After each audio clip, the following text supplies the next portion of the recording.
Muchas gracias, queridos orizabeños, ciudadanos de la región zona centro del estado de Veracruz, por acompañarnos una vez más a una edición del Foro Ciudadano. Agradecemos a todos aquellos que nos van siguiendo a través de las redes sociales. Nos han dicho que ha sido un éxito, pero la finalidad es comunicar.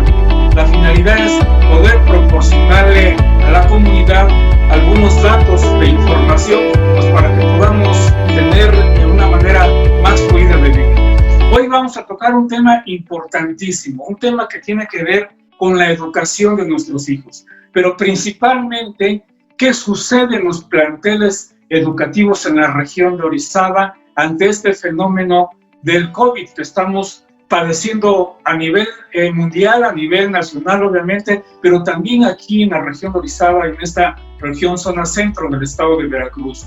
No sabemos si van a regresar los niños, no sabemos si van a regresar los jóvenes o van a tener clases desde sus casas, pero también nos debemos de cuestionar, no hay servicio de internet para muchas familias, por lo cual entonces, ¿dónde está el apoyo de las autoridades para poder resolver este tema? ¿Qué es lo que van a proponer o están proponiendo las autoridades? Pero también, ¿qué es lo que nosotros como ciudadanos, pero también qué están haciendo los docentes para poder superar este tema? Por eso, ante esta problemática, hoy en este foro nos acompañan personalidades destacadas en materia precisamente de la docencia y que están al día de lo que está sucediendo. Por eso hoy les vamos a dar la bienvenida a nuestra queridísima amiga que ya ha estado en otros programas también con nosotros y que ha trabajado intensamente en estos paneles, y que hoy le damos sinceramente las gracias a la maestra Claudia Aguilar Callejas, quien es licenciada en Ciencias de la Comunicación, pero se ha desarrollado como docente a nivel secundario y preparatoriano y como coordinadora de secundarias técnicas en la región 10 de la zona Orizaba de la sección 32 del CENTE. También nos acompaña en este mismo foro una maestra que se ha distinguido también no solo por participar y por ser una persona entusiasta, sino también porque conoce del ramo, es una maestra muy activa en la docencia, y le damos la bienvenida a la maestra Adriana García Reyes, quien también nos viene a hablar acerca de este problema. Por otro lado, también tenemos, desde luego, como también en otras ocasiones nos ha acompañado, al doctor Daniel Velasco Sánchez, quien tiene maestría en administración, pero tiene 28 años como docente en el CETI 146 de Río Blanco, y además tener representaciones sindicales. También nos acompaña el licenciado César Paz, quien es abogado, quien es también líder transportista y que de alguna manera tiene mucho que aportar a este programa. Así que, pues muy bienvenidos sean todos ustedes a este interesante panel. El COVID no solamente afecta a la economía, el COVID está siendo lacerante, es un problema lacerante en la educación de nuestros hijos, en la educación de nuestros jóvenes. Ante ello, ¿qué vamos a hacer? Vamos a darle el uso de la voz a la maestra Claudia para que nos comparta algo acerca de este tema. Adelante, maestra. Muy buenas noches. Gracias, licenciado, por la oportunidad de estar nuevamente aquí con ustedes compartiendo e intercambiando ideas y puntos de vista, igual que con mis compañeros profesores que se encuentran presentes. Bueno, ¿qué es lo que vamos a hacer ahora ante esta nueva realidad que estamos viviendo en las escuelas? Todos los docentes, todos los alumnos, los padres de familia, porque estamos siendo afectados, por decirlo de alguna manera, todos en nuestra rutina que ya estábamos habituados a impartir las clases y a recibirlas los alumnos, ¿no? No sabemos todavía qué va a pasar, no sabemos cuándo vamos a iniciar clases, no hay un calendario escolar. Generalmente a estas alturas ya teníamos un calendario, ahora no sabemos nada. Solo recordemos que todos vivimos distintas realidades. No sabemos las posibilidades económicas que tengan los papás de los alumnos y también los docentes, las realidades que ellos tengan. No todos están capacitados en cuestión de manejo de la tecnología.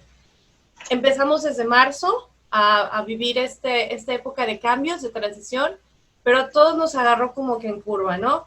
Algunos ya estábamos habituados a utilizarla y la implementábamos las TIC en nuestras clases. Hay otros que lamentablemente ni computadora tienen, ¿no? O sea, nosotros como docentes debemos de estar actualizados, pero pues obviamente como seres humanos también no sabemos todo y necesitamos actualizarnos, necesitamos buscar y también necesitamos que nuestro patrón, que es la Secretaría de Educación, nos provea de las herramientas que ahora son indispensables y nos exigen tener, ¿no? Entonces, ¿qué es lo que va a pasar? No sabemos. Bueno, doctor Daniel, ¿qué nos puede decir acerca de su experiencia a manera de introducción? Muy buena noche a todos los panelistas, muy buena noche, licenciado. Es una realidad lo que la maestra Claudia acaba de decir. Bien es cierto que como docentes durante estos años fuimos contratados para dar nuestras clases de manera presencial. Hemos ido modificando a través del tiempo y de acuerdo a los diferentes modos o modelos de estudio, y nos hemos ido adaptando. Hoy es una realidad absoluta que tenemos que adaptarnos a estos nuevos momentos y a esos nuevos modelos. Cierto es que la gran mayoría de los docentes que estamos contratados para ser maestros de frente a grupo, no, algunos o la gran mayoría no estamos adaptados, no digo a manejar las herramientas electrónicas, sino a dar las clases por este medio. La verdad es que es muy complicado para quienes damos clases presenciales, tenemos que adaptar a estos nuevos tiempos. Ha sido una manera muy versátil y muy diferente, pero como todo docente creo que nos vamos adaptando. Hay algunas circunstancias que quizá más adelantito en el transcurso de este mismo programa podamos platicar, sobre todo hablamos de nivel medio superior, en el cual se manejan especialidades. Y este es un punto bastante crítico, bastante complicado para poderlo llevar de esta manera virtual. Pero bueno, a manera de introducción es muy cierto, no sabemos qué va a pasar y sin embargo seguimos tratando de adaptarnos a estos nuevos tiempos. Muchas gracias, mi querido Daniel. Vamos a dar la bienvenida al licenciado Carlos Arrezábal Rodríguez, que es licenciado en Educación Física, docente, es decir, está inmerso en el tema, ¿no? Pero antes que le demos la palabra, le damos la bienvenida y queremos escuchar, pues, qué nos dice la maestra Adriana García Reyes al respecto del tema. Sí, buenas noches panelistas, buenas noches licenciado, buenas noches compañeros. Coincidimos en el mismo punto, no sabemos qué va a pasar, nos estamos igual capacitando, adaptando las herramientas que tenemos la misma incógnita con los padres de familia, los alumnos, tenemos la misma situación. No muchos tienen las TICs, también no tenemos los recursos económicos, entonces nos enfrentamos a una tangente muy grande. No sabemos, desconocemos qué va a pasar. Los maestros nos seguimos preparando en online, nos tenemos plataformas, hemos tenido cursos en Zoom y estamos activos, ¿no? Adaptándose a las herramientas que tenemos. Coincido con los mismos compañeros, el mismo punto desconocemos, pero también tenemos las circunstancias y tenemos también enfrente pues muchos retos que vamos a tener que cumplir. De máquinas. Maestra Adriana, bueno, tenemos doble problema, porque una cuestión son las escuelas públicas y el otro también la educación privada. ¿Qué es lo que está sucediendo? Es bien cierto, sabido público, que los lineamientos van a ser para ambas partes. Se van a suspender labores tanto en escuelas públicas como privadas. Pero en las escuelas públicas tienen menor competencia, podríamos decir, o menor capacidad, o qué es lo que está sucediendo en relación con las escuelas, en este caso, particulares. Pues en una tangente entre lo que somos escuelas, yo coincido con todos mis compañeros porque tenemos necesidades. De hecho, en mi institución no tenemos un centro de laboratorio.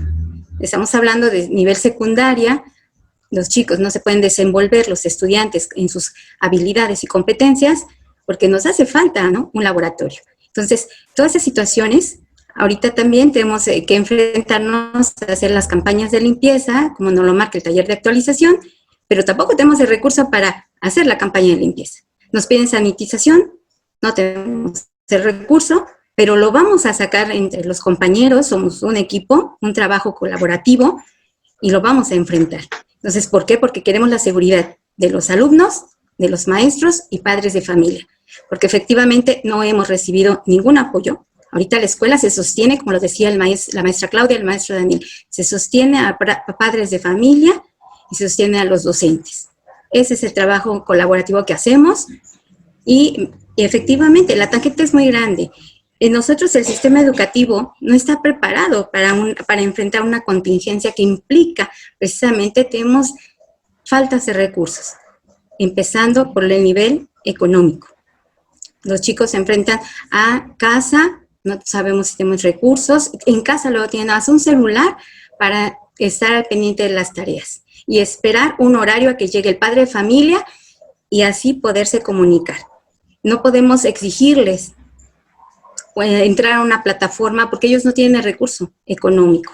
Entonces, si nos enfrentamos, es muy diferente a una escuela particular, porque tienen la herramienta. Así es. Nosotros... Sí. Sí, se adelanta, maestra, disculpe. Bueno, mi querido Carlos Aranzábal, bueno, si bien es cierto, no hay fecha, no hay condiciones, pero los maestros que se dedican a la docencia, que están en la práctica de estas cuestiones día a día, ¿cómo se pueden imaginar ustedes que van a volver los alumnos a las aulas? Es decir, ¿cómo están preparados? ¿Los han capacitado? ¿Hay medidas preventivas? Ciertas condiciones que ya tanto el gobierno federal, estatal o municipal han hecho llegar a ustedes para que pues, los jóvenes que vayan a las aulas o los niños pues tengan protección. O sea, ¿ha habido algo acerca de ello? Mira, desafortunadamente hay una información y a veces es muy esporádica, la información no llega bien a veces a lo que son los compañeros docentes, los que están ahí al frente de las aulas. Esa desinformación llega por medios electrónicos en ocasiones, pero no llegan en su momento. Entonces se vuelve un teléfono descompuesto a veces. La realidad es esa. Pero te voy a, si me permites rápido, hablarte del proceso que hemos venido en la cuestión, como lo decían, en la cuestión electrónica o digital. Desde la época de Felipe Calderón se tenía un programa de dotar a todos los docentes del país con una computadora. Desafortunadamente nunca llegaron o llegaron esporádicamente. Primero fueron unos cuantos, después otro listado, pero no fue el 100%, aproximadamente fue un 30% de los compañeros que recibieron ese beneficio. Algunos hoy en día ya están jubilados, que prácticamente te puedo decir que es ese 30% que recibió esa computadora está jubilado. Posteriormente, en la administración de Enrique Peña Nieto, se dotaron de tablets portátiles para los niños, porque se suponía que ya tenían los maestros el conocimiento de las tecnologías con anterioridad. Por medio de los consejos técnicos escolares ya podíamos nosotros capacitar o estar capacitados para poder atender esas necesidades que se presentaban en nuestra escuela pública. Desafortunadamente, otra vez, las tabletas solamente se repartieron, me parece que en 2 o 3 estados, y esa fue una de las consignas o disputas que se dieron con nuestro Sindicato Nacional de Trabajadores de la Educación. Desafortunadamente, nunca llegaron las tabletas a los alumnos. Si los maestros no me van a dejar mentir, en el nivel de primaria y en el nivel secundaria se han manejado muchas tecnologías. Hubo un programa de tecnología hace muchos años donde se dotaron de computadoras y hasta cañones para los alumnos de 5º y 6º grado, pero desafortunadamente, vuelvo a repetir, no llegan a todas las escuelas, y cuando llegan, las escuelas hay veces, como dice la maestra, no tienen la energía eléctrica. Sí, en el tema, luz, ¿no? Ajá, la energía eléctrica. En el tema de lo que hoy vivimos, sí, como pandemia, como COVID, pues prácticamente creo que al 100% de la población, no nada más a los docentes, nos llegó de sorpresa, nos llegó descuidados, pero créanme que los docentes han estado capacitados para afrontar todas las situaciones que se nos vienen.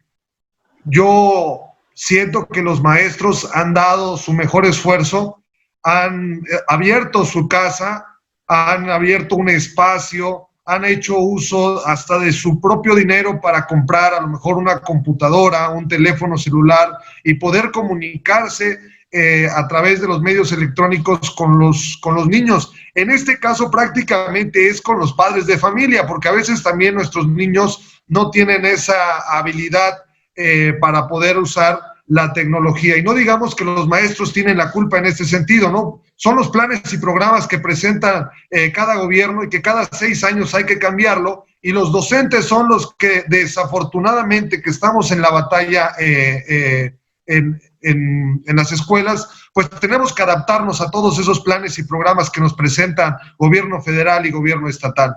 Como dice el compañero Daniel, coincido, a veces la responsabilidad se la avienta tanto gobierno federal como estatal, pero tenemos que hacer nuestras funciones. Nosotros, en el caso de COVID, a nivel nacional, hay un Consejo Nacional de Salud que lo tiene que dirigir nuestro presidente de la República.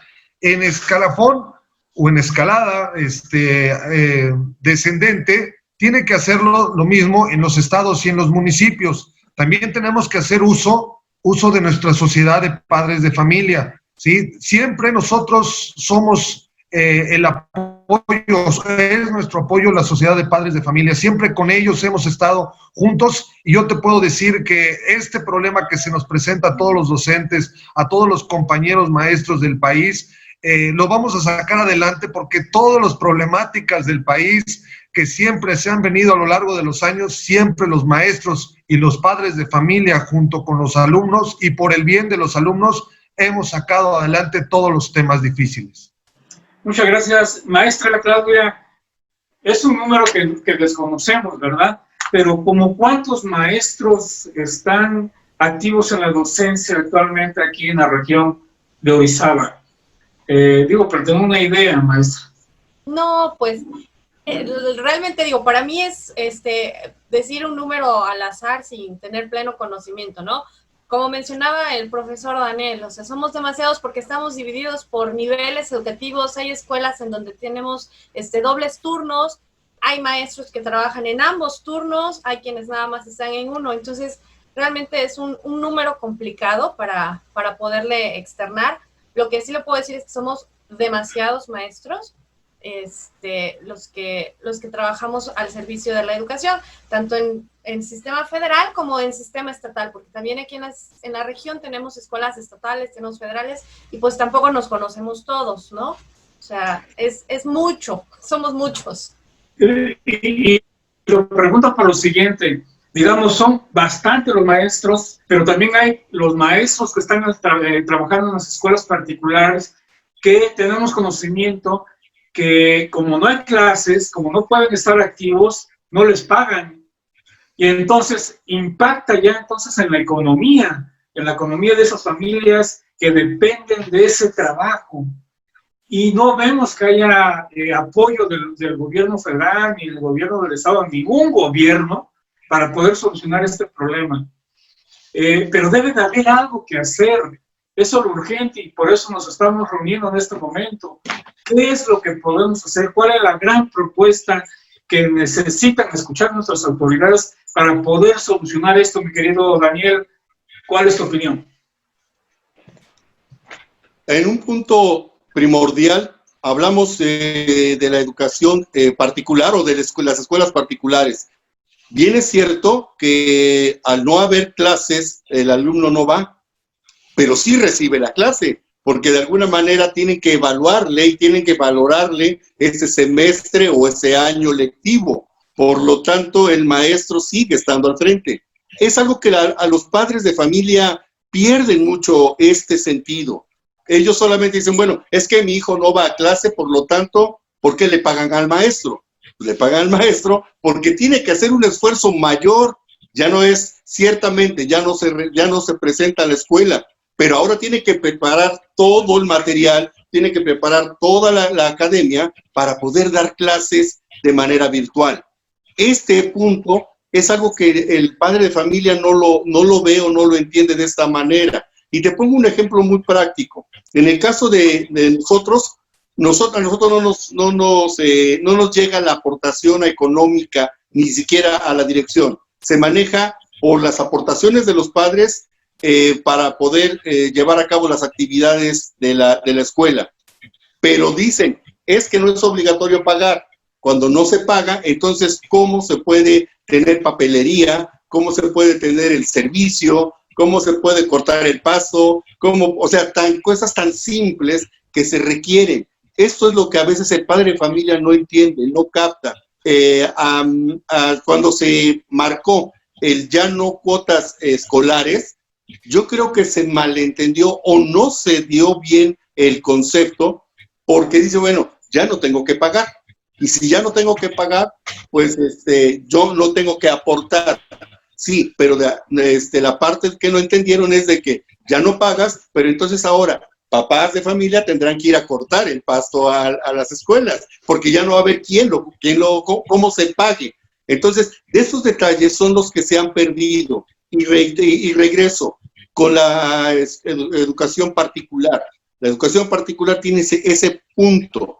Ciertamente el maestro no va, pero el maestro sigue evaluando, el maestro sigue dando sus clases, el maestro tiene que evaluar y tiene que certificar que el alumno está recibiendo una educación, porque no se está perdiendo el año lectivo, no, para nosotros no se está perdiendo el semestre, por lo tanto alguien lo está haciendo. ¿Y quién es? Es el maestro. Entonces, debiese pagársele también al maestro porque está haciendo su actividad profesional y laboral. Maestra Adriana García, entonces, ¿cómo está influyendo, usted que es experta en la materia, cómo está influyendo precisamente la escasez de la tecnología en la educación en relación con los estudiantes? No están preparados los niños, los jóvenes, no hay internet, las escuelas no tienen las computadoras necesarias. ¿Qué está sucediendo ahí y qué se puede hacer para solucionarlo? Efectivamente, sí repercute y mayormente, porque tenemos la necesidad de usar las TICs y no están capacitados los chicos. En media superior se les puso una plataforma, bueno, en mi caso con unas materias, y ellos tuvieron la herramienta de WhatsApp y me mandaban el trabajo por WhatsApp, porque decían, es que maestra, no puedo subir mi tarea. Cuando antes nos habíamos preparado con un instructivo para ver cómo se hacía y se hizo una prueba en los teléfonos, pero ellos se enfrentan a esa realidad, no están capacitados con la tecnología. Los maestros hacen su mayor esfuerzo a usar las TICs y nos ponemos a trabajar en cursos extras o vemos la alternativa más necesaria para ponernos a actualizar y apoyar a los alumnos.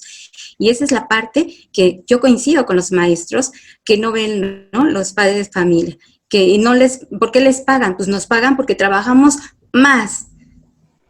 Trabajamos porque hay que darles herramientas a los alumnos. Sí, tenemos que darles herramientas. Esto, sí, yo he escuchado comentarios se puede llegar a pensar lo contrario, ¿sí? Que están los maestros ganando sin trabajar, etcétera, pero qué bueno que están aclarando ese punto.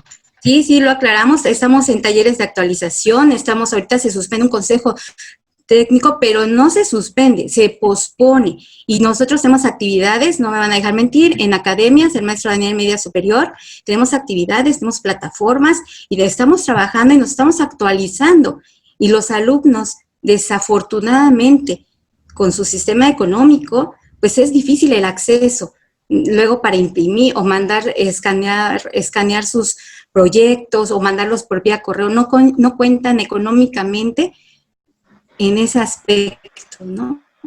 Pero ahí es Nos cuando enfrentamos a esa realidad. llegamos a una contradicción, ¿no? Y bien lo decía el maestro Daniel, hay muchos jóvenes que están recibiendo ayuda del gobierno, ayuda económica a través de las becas. Entonces, ahorita es el momento de implementarlo para eso, ¿no? Algo para poder tener sus copias, para poder tener servicio de internet. O sea, también tienen de alguna manera que colaborar para la solución de este problema. Se encuentra también con nosotros, desde luego, Rey David Mejía, abogado de profesión, que tiene una gran carrera, independientemente de su juventud, tiene una gran carrera, una gran presencia en la región de Orizaba, en diferentes temas de carácter político, social, muy movido, Rey David, para aquí, para allá, sube y baja, y que lo ha llevado inclusive a ser presidente del Comité Municipal del Partido Acción Nacional aquí en la región, pero particularmente aquí en Orizaba. Le damos la bienvenida al licenciado Rey David Mejía, y bueno, y que se incorpora a la charla. Estamos preocupados, tratamos de aportar alguna solución a este gran problema que hay actualmente de los efectos del COVID, que está impactando directamente en la educación de nuestros estudiantes, de nuestros infantes, y que también impacta en la economía de las familias. Mi querido Rey David, ¿cuál es tu punto de vista? Nos gustaría escuchar la propuesta, que nos analices el fenómeno que estamos sucediendo, los maestros, un gran sector desprotegido, el gobierno federal y los estatales y los municipales pues, están hechos bolas, no hay un orden y no sabemos qué hacer. ¿Cuál es tu opinión, mi querido Rey David? Muchas gracias, querido Marco, qué gusto poder coincidir con ustedes, a todos los panelistas un saludo afectuoso. Es la verdad un honor para mí que estar platicando, conversando con todos ustedes de amplia experiencia, más que venir a platicarles algo, yo vengo a aprender de todos ustedes. Fíjense que en el tema de la educación, en este momento de pandemia, de COVID, y que estamos viviendo un fenómeno nunca antes visto, al menos por nuestras generaciones, me llega a interesar mucho por una cuestión. Como sabemos, en junio del 2011 hubo una reforma a la Constitución Federal en la cual lo que antes conocíamos como garantías individuales se elevaron al rango de derechos humanos. Estos derechos humanos, desde luego, acogen la educación en nuestro país y la hacen algo inalienable de las personas, algo que no puede estar desprendido, que no se puede concebir de manera separada a todos aquellos que formamos parte de este México.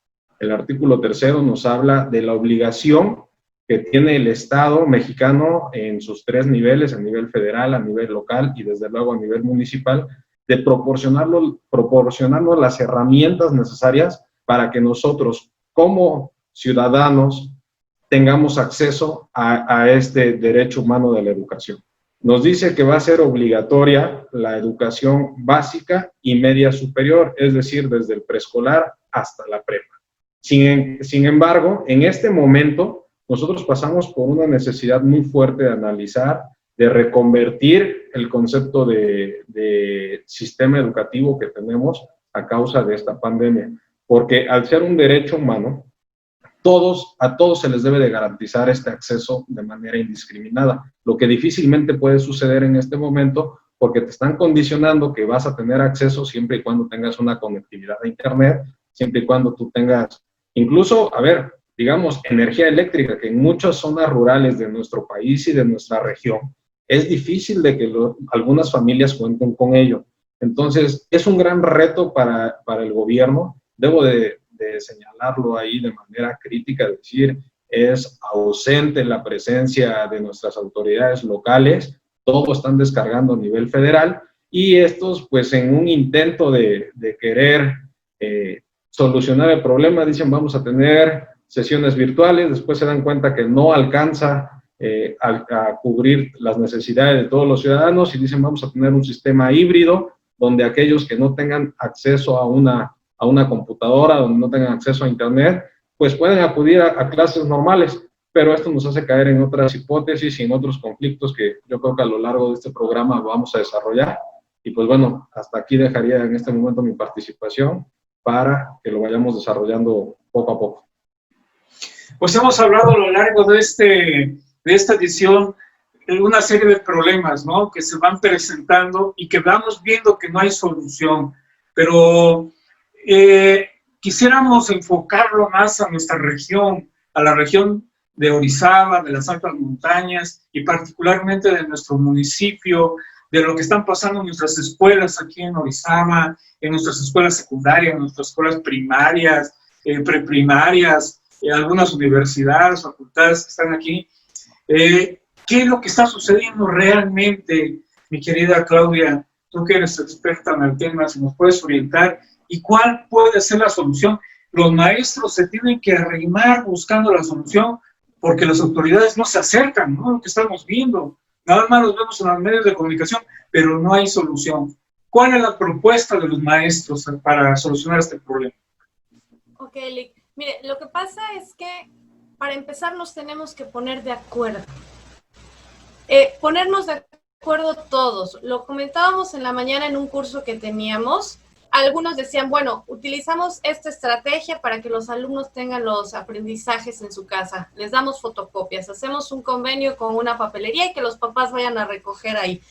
Otros decían, no, pues con grupos de WhatsApp. Otros decían que a través de alguna plataforma de internet. Y todos decían que de todo un poco. Entonces, no se puede de todo un poco.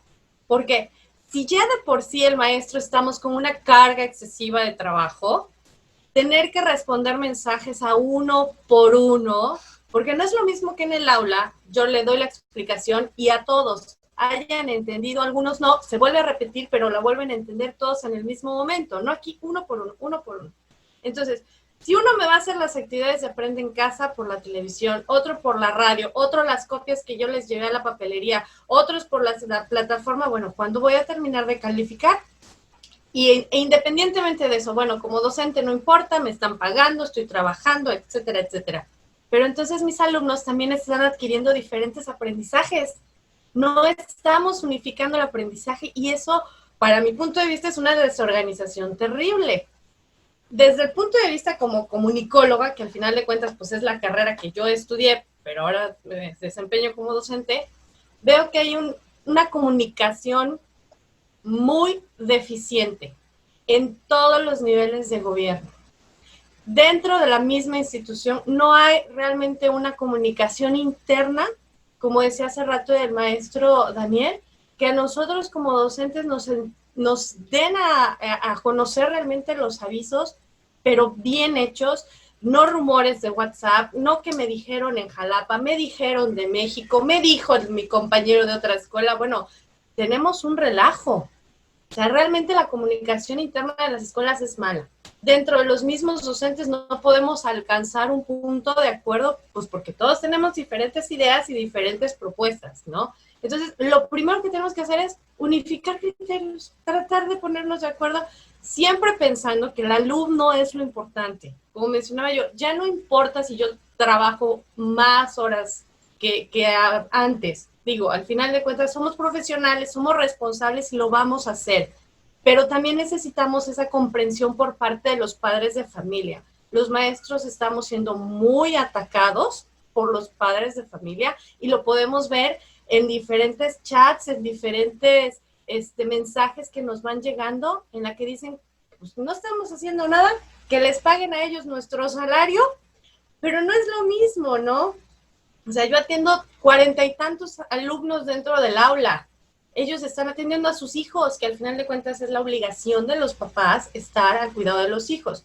La educación, la comunidad escolar, somos maestros, padres de familia y alumnos. Si uno de los tres no está haciendo su trabajo, no va a servir nada. ¿Ok? Entonces, volviendo a la pregunta, tenemos que ponernos de acuerdo y unificar criterios. ¿Qué vamos a enseñar? ¿Cómo lo vamos a enseñar? ¿Y de qué manera lo vamos a enseñar? Eso es lo que yo podría comentar. Yo les quiero plantear a todos probablemente uno de los ejercicios, de las propuestas que se vienen trabajando, pero que se necesita de los expertos, porque si no, nada va a ser una propuesta. La propuesta sería, se las pongo en su mesa en este momento, es segmentar a los alumnados, es decir, ver con qué planteles se encuentran, que estén cerca los alumnos de ese plantel, para poder habilitar áreas abiertas para que se les pueda dar la clase a los alumnos. Pero no perdamos de vista esto, para ese ejercicio se necesita el recurso económico. ¿Qué es lo que sucede aquí en Orizaba? Hay grandes proyectos de inversión, digamos, en las áreas turísticas, un avión, tenemos probablemente la posibilidad de tener un estadio, tenemos los parquímetros, que es un gran ingreso, y ese dinero se necesita para poder apoyar a las familias, para poder facilitarles esa movilidad que debe de haber para poder tener a los niños o a los adolescentes en las aulas. Especial propuesta, lo han analizado. ¿En dónde vemos las manos aquí de las autoridades locales para solucionar este problema? ¿Quién me quiere responder? Mi querido Daniel. Efectivamente, acá hay un punto muy neurálgico. La verdad es que el gobierno dice, la Secretaría de Educación Pública se hace cargo, y pareciera que dijera el gobernador, el presidente de la República, el presidente municipal, el diputado, no tienen nada que ver con la Secretaría de Educación Pública. No, todos están involucrados, porque dependemos del trabajo y del ejercicio de cada uno de ellos para que el maestro pueda tener las herramientas para trabajar. Nosotros podemos decir, ok, se construye un aula. Hoy no se puede hacer eso. Hoy tiene que autorizar para que se pueda hacer un salón de clase. ¿Y qué es lo que hace? Se limita entonces ese mismo recurso. Hoy también, lo comentaba en otro segmento, ya no hay cuota escolar. Al no haber la cuota escolar, entonces, ¿cómo podemos ingresar valga la palabra, ingresos para poder hacer ese trabajo? No quiere decir que el maestro no, porque no tiene un salón, no es maestro. No, definitivamente no. Pero no es lo mismo tener en un salón limitado y tienes la atención de tus alumnos a que salgas con tu grupo a un jardín y a darles clase, porque entonces ya se divaga la atención, no es tan centralizada. Entonces, debemos entender que todo el trabajo de todos los niveles, presidente municipal, diputados, gobernadores, secretarios de despacho, deben entender que la labor de la educación depende de ellos. Nosotros somos la herramienta, somos el primer paso de toda la escalada, pero si ellos no trabajan hacia el área que somos nosotros, simplemente, ahora ya hay que pagar agua, ya hay que pagar luz, hay que dar los servicios. ¿Por qué? Pues porque ya no nos va a pagar el gobierno. Desde ahí ya estamos mal, ya estamos desviando parte de lo que se debe utilizar para la educación para pagar algunos servicios.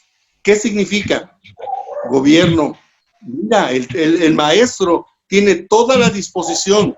Somos, lo decía la maestra Claudia y lo decía el maestro Carlos, somos maestros responsables, entregados a nuestro trabajo, pero necesitamos las garantías para poderlo hacer. Necesitamos que nos puedan apoyar para poderlo hacer.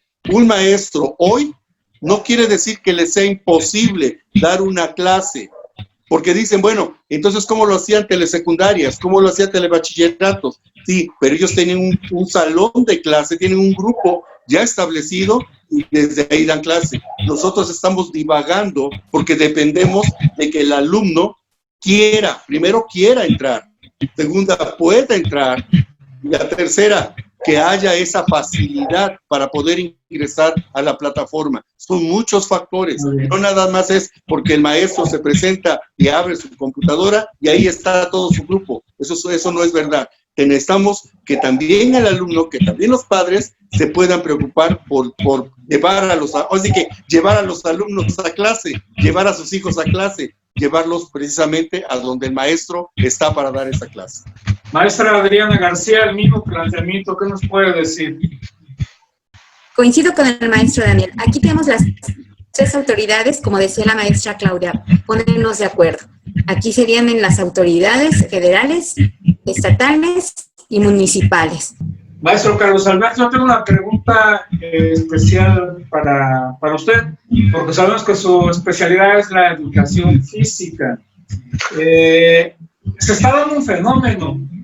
Naturalmente, muchos niños o muchos jóvenes se están quedando en su casa, todos se levantan a la hora correcta, a lo mejor se levantan más tarde porque estuvieron viendo la televisión ya muy de noche, comen, hay obesidad, no sabemos la dieta que se está teniendo en las familias, que me supongo yo ha sido una dieta a un ritmo de tomar refrescos de cola, que ahora es muy en debate todo eso. ¿Cómo es que un maestro que trabaja con la educación física puede hacer algo hacia esos jóvenes que están en sus casas? ¿Qué es lo que están trabajando ustedes, maestro Carlos? Bien, mira, todo eso se trabaja desde un consejo técnico escolar al inicio del ciclo escolar. Se detalla y se programa todo un número de actividades que puedan ser en relación a una planeación.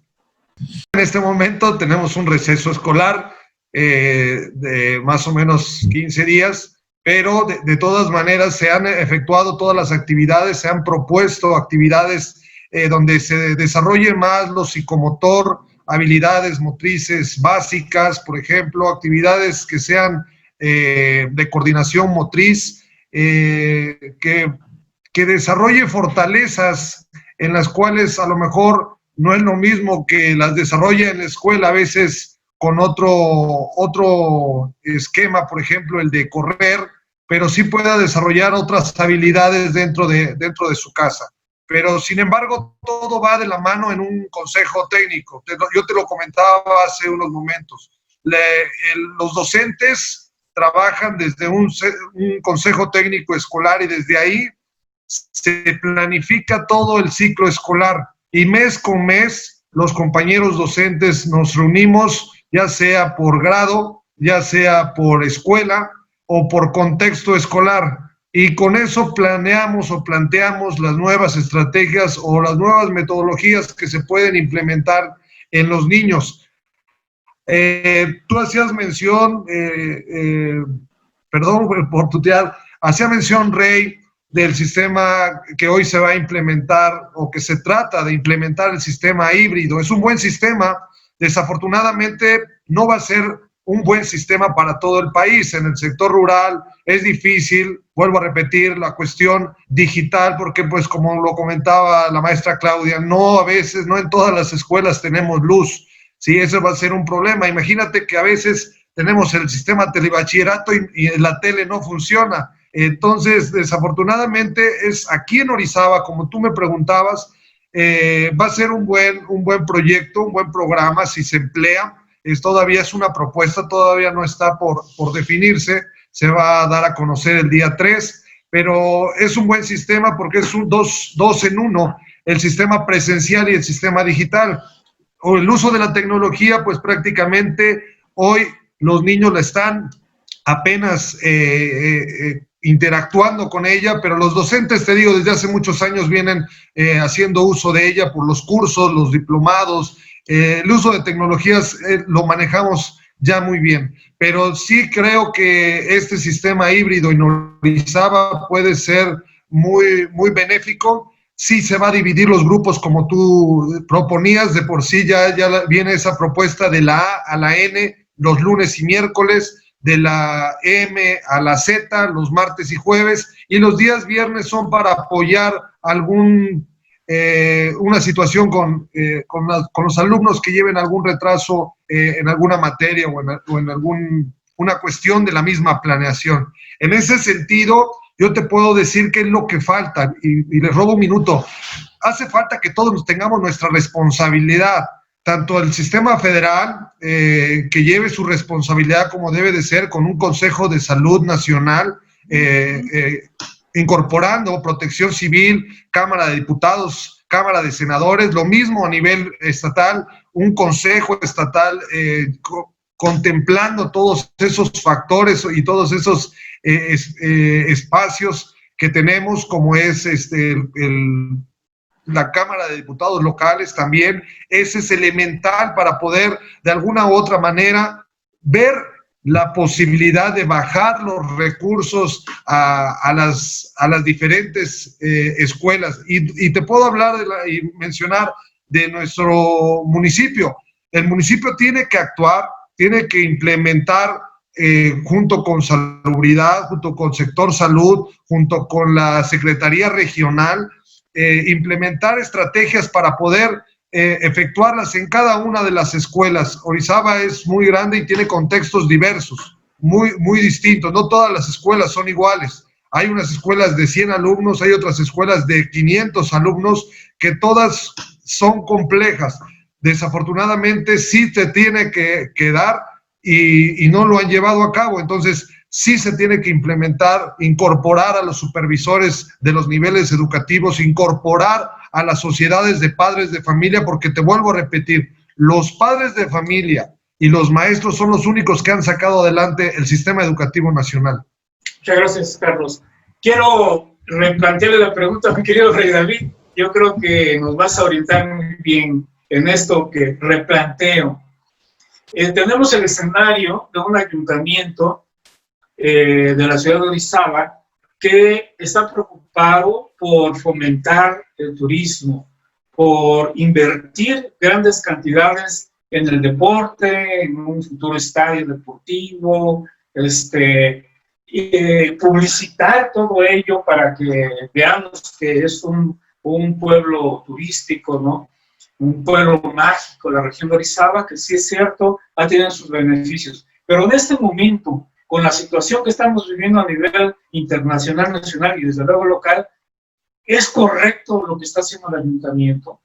¿Es correcto que la capacidad económica se guarde en un cajón para que cuando pase esto, sacarlo y volver en ese proyecto? ¿O hay que invertirlo en las necesidades alimenticias con las familias, en las necesidades de educación que tenemos con los niños? ¿Qué es lo correcto en este caso, mi querido David? Mira, yo creo que definitivamente no se ha dimensionado el problema que enfrentamos en educación, que debe de haber generosidad por parte de los 3 niveles de gobierno. Yo creo que tienes toda la razón en señalar que hay cosas que son prioritarias y hay cosas que son urgentes. Y en este caso es urgente apostarle a la educación, dejar a un lado los programas o los apoyos para incrementar el turismo y demás, que en este momento está parado, y tenemos que enfocar todas nuestras energías en el sector educativo. ¿Por qué? Porque no solamente vamos a tener una afectación de 5 o 6 meses que dure la pandemia y que los jóvenes no vayan a las escuelas. El hecho de que se les esté castigando y se les esté disminuyendo su acceso a la educación, estamos condenando a toda una generación a años de retraso. Yo estaba viendo algunas estadísticas, que es lo que más me gusta checar a mí, y te das cuenta que este año se va a ver una disminución importante a nivel nacional de entre un 40 y un 45% en cuanto al aprendizaje en algunas materias, como lo son español, como lo son filosofía y toda esa clase de materias. En matemáticas y otras ciencias exactas no vamos a andar por más del 50%, si bien si bien les va a los estudiantes. Entonces, esta parte, ¿qué va a suceder? Que toda esta generación se le está disminuyendo su capacidad intelectual, su capacidad educativa, por una situación que sí es ajena a nosotros, pero que las autoridades no están enfocando todas sus energías para combatirla. A ver, viene un sistema híbrido, yo quiero saber cuánto el ayuntamiento está aportando a las escuelas, que esté verificando que haya internet en todas las escuelas, que tenga la capacidad para que todos los docentes estén conectados al mismo tiempo y estén en plataformas digitales sin que tengan problemas técnicos para difundir todas sus clases, ni se diga de la cuestión a nivel local, que también la Secretaría de Educación es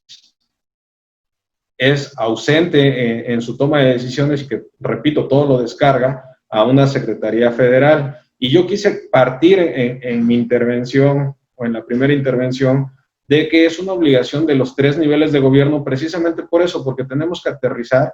Y la primera declaración del secretario de Educación, fue de verdad absurda, al decir, todo lo controlo yo, y yo soy el que toma las decisiones en el Estado, cuando no se da cuenta que es una actividad que lleva correlatividad con las autoridades municipales.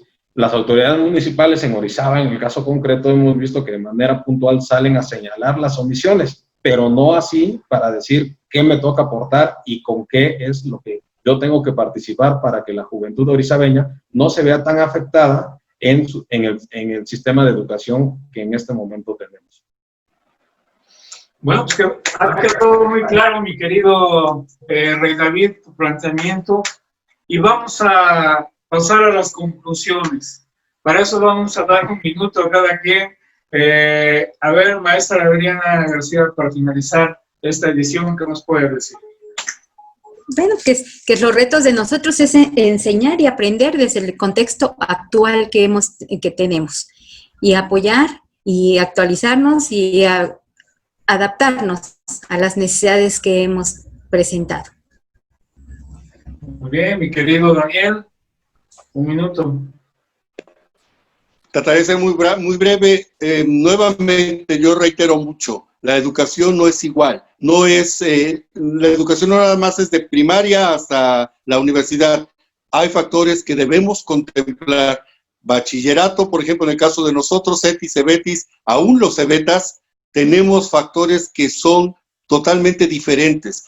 Por ejemplo, una educación híbrida para nosotros no es tan viable. Nosotros necesitamos tener, sobre todo las especialidades, tener espacios y horarios para poderlo compartir. Simplemente tenemos la especialidad de enfermería, no es posible enseñar enfermería por vía digital. Necesitamos forzosamente tener a los alumnos presentes para poder llevar a cabo todas las prácticas. Muy bien, mi querido Daniel. Maestra Claudia Aguilar, una conclusión que nos regale. Bueno, después de escuchar todas las intervenciones de mis compañeros, excelentes aportaciones, bueno, lo único que nos queda es decir, pues hay que ponernos las pilas. Hay que ponernos las pilas, hay que ponernos a trabajar, todos los que tenemos que trabajar por el bien de nuestros alumnos, los papás, las autoridades federales, locales, estatales, todos, buscar las estrategias, buscar la mejor manera, dejar de quejarnos, porque digo, al final de cuentas es una pequeña catarsis que hacemos y es muy válida, pero pues hay que actuar, ¿no? Porque al final de cuentas nuestros alumnos son ya no tanto el futuro, sino son el presente, y la educación es algo realmente importante para el progreso de un país, y en este momento estamos frenados en ese sentido, y también responsabilizar en cierta manera, comprender que la educación ya no es igual, y que tenemos que ser autodidactas, tenemos que aprender a buscar el conocimiento, no importa la edad que se tenga. Por eso ahí los padres de familia tienen una labor súper importante en enseñar a sus hijos a buscar el conocimiento. Si el maestro no me lo puede dar ahorita, yo lo tengo que buscar, ¿no? Entonces, pues ser responsables todos con la parte que nos toca y comprometidos. Muchas gracias. Ponerse las pilas, maestro Carlos Alberto, ¿cómo la ven? Pues mira, desgraciadamente te voy a decir en un minuto, a lo mejor no me alcanza, pero te lo voy a decir bien fácil. Aquí nos damos cuenta que durante muchos años, más de 50, 60 años, se han dejado de hacer las cosas por parte de los diferentes gobiernos federales, estatales y municipales, y sean los colores que sean. Los únicos que han sacado el sistema educativo han sido los padres de familia y los docentes. Y cada situación o cada problemática que se presentan, siempre los maestros han estado al pie del cañón. Lo vimos en la reforma nunca dejamos a nuestros alumnos, luchamos por nuestra escuela pública y hoy está latente esa lucha.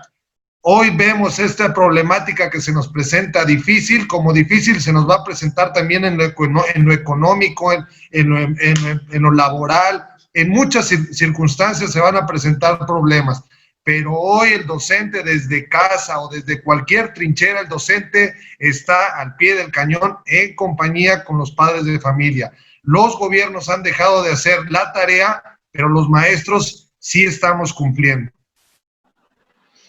Esto es importante lo que acabas de decir, Rey David Mejía. Los maestros y los padres de familia están haciendo la tarea y los gobiernos han dejado de cumplir.